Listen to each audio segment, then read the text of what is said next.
With over 2 million concurrent players on launch, you've likely already heard of Black Myth Wukong. In case you haven't, it's an action RPG based around Chinese mythology. It also has some hints of Souls-like games like Nioh or FromSoft's own Sekiro. There's a lot of hype around this game, and it is undeniable that it's blowing up. I'm Sam the Ashen, and this is Black Myth Wukong.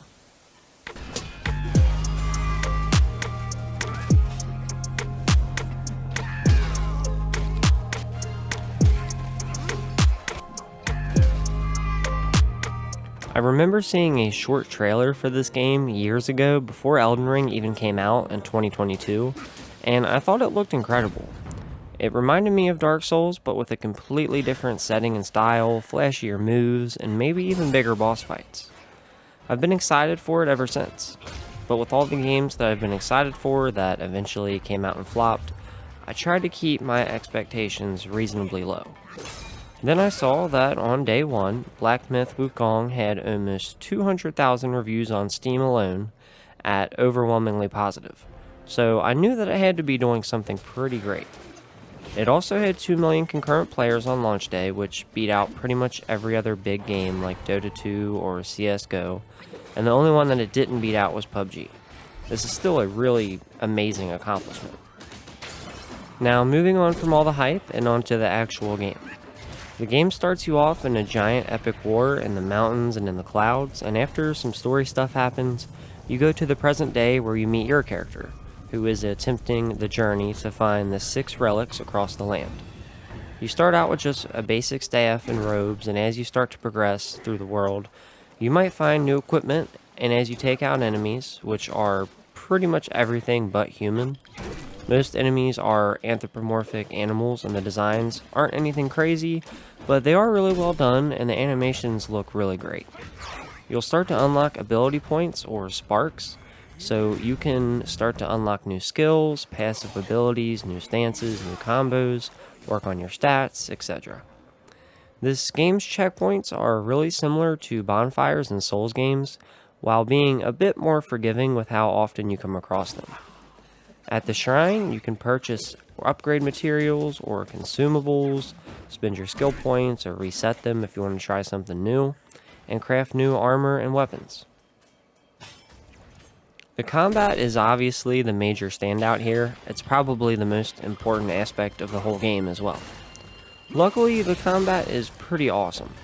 You start out with just your light attack combo and a chargeable heavy attack, but you quickly unlock some new stances, new moves, and unique combos, with a lot of these moves rewarding skill and learning the mechanics of the game.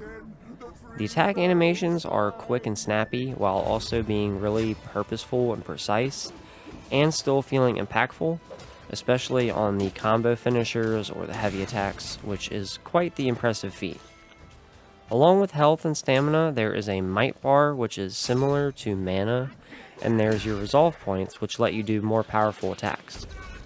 There are 3 stances, and although the light attack is the same for all of them, the heavy attacks, the combos, and the special attacks are all different. You can switch between them on the fly in the middle of combat depending on what you think is the most useful thing in any situation. If you're getting swarmed by enemies, you might want the pillar stance to perch up above out of reach, and then come smashing down or swing around kicking all the enemies within reach. If an enemy is further away, you might want the stab stance, where your staff can extend out way in front of you, letting you get powerful hits in from a range. If you're fighting a single target like a boss, you might want the smash stance to do some heavy damage. All of these options add a lot of variety to the already great combat. Although there isn't any form of parry besides the rock solid spell you get in Chapter 2, there are certain combos that give you invulnerability if you time them with an enemy attack. And there's also a perfect dodge that slows time for a second, along with some really cool spells like Immobilize that freezes enemies while you get some free attacks in, and most spells evolve later into more advanced forms. For the Immobilize spell, you can time it perfectly for a big boost in attack damage, how long they're froze for, and a shorter cooldown for the spell. The combat doesn't seem super varied at first, but you quickly see the layers that are interwoven into the combat. Before we get to the bosses, exploration needs some attention. Part of the reason a lot of people think that the Souls games are so amazing, and rightfully so, is because all the aspects of the game coming together make it a whole package. You have great combat, atmosphere, exploration, sound design, soundtracks, boss design, level design, storytelling, lore, all of it together done so well, and it's so rare for games to do this. Realistically, I don't expect many games to nail all or almost all these aspects, but it is definitely an awesome surprise when they do. For Black Myth Wukong, sadly, the exploration and the level design is definitely lacking. It's nothing so bad that it ruins the game, but it still kind of takes away from the game as a whole. The exploration is really basic. You follow a single path that sometimes branches off into very small side areas, with some kind of mini-boss and a little reward, which is a nice touch, but at its best, it's really minimalistic. There's some materials to gather occasionally, and these two things together do help in making running around a little bit more intriguing. Luckily though, the time between boss fights is really short, so much so that some people have said, maybe jokingly, that it is just a boss rush game. To be totally fair though, this game doesn't really tout itself as being a big open world exploration game. And for some people, this isn't bad news at all. So what about the bosses? Is the main event of this game good? Well, as you can tell from the insane amount of reviews rating it extremely well, the bosses are very well done. The creatures are really sweet to look at, their designs are really unique, and while they're based around Chinese mythology, it also feels like they really put a lot of soul into making the bosses feel mystical and full of personality. And doing this well really does make a difference. Sure, a good boss fight is fun, but when you actually know some stuff about the characters involved, it does tend to take it to the next level. There's a ton of cutscenes in this game, and they are really short and to the point. They add some flavor into the boss fights and the world around them.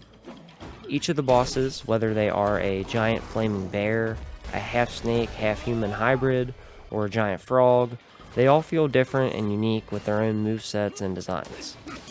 For some of the mini-bosses, there are some repeats with just some element added, like the frog and then later the same frog with lightning. It's not very often, and it's pretty much only for the mini-bosses. The bosses overall are done extremely well and are a ton of fun, mixing a good challenge and good satisfaction for overcoming the bosses. There is some customization in the game for armor, different staves, different talismans or charms, different accessories for your healing gourd to give you different buffs, set bonuses for matching gear. So while it isn't anything super varied like Neo, which even that's a bit much, but it is enough to add some flavor to your character and help make a build around your playstyle. You can even work your gear into how you spend your ability points, making some synergy between them.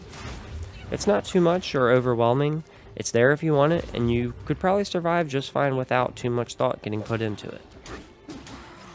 I did see just a couple of places saying that the game had some performance problems and some visual glitches, and I have the game on PS5 and I have seen little to no glitches. The performance was a little shaky if you put it on quality mode, but if you put it on performance mode in the in-game settings, it runs perfectly smooth, and I haven't seen any kind of game-breaking bugs or anything like that. So I'm not saying it'll be perfect for you, but there definitely isn't any major problems.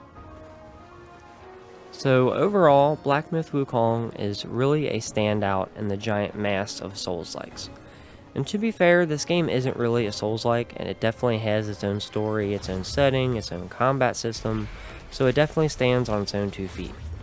The combat and the boss fights are obviously the big appeal of this game, and it's probably where you'll spend most of your time, and luckily, the game has some of the best boss fights of any game for the last few years.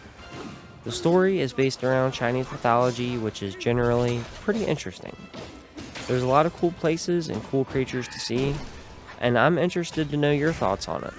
There's plenty of reviews, but I'd like to hear some opinions from the gamers that actually are playing the game. If you enjoy the video, leaving a like does help me out a lot. If you want to see more from me, I post once every 2 weeks on Sunday, so if you subscribe, I will never clog up your feed. I appreciate you watching the video, and I hope you have a good one. Peace out.